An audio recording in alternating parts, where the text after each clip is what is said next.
So ayan mga kapanot, may share lang ako sa inyo. Sa mga mahilig tumaya dyan sa betting sites, yan ipapakita ko muna sa inyo ang ngayon, NBA season. So kung magbibid tayo sa Boston ngayon, ang unang tatamaan natin ay halimbawa 5,000, tatama lang ng 3,100. Gawa ng yamado masyado yung Boston natin. Dito naman po tayo sa Indiana Pacers. Subukan natin ng 5K. Tatama po ng 145,000, di ba? Saan pa kayo dyan? Babalik natin.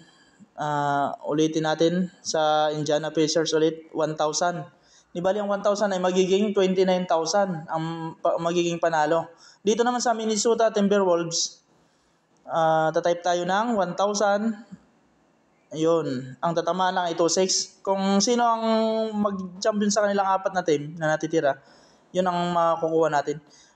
Dito naman sa Dallas, 1,000 nyo ay magiging 5,100 kung sino mag-champion sa kanila. So yan lang mga idol.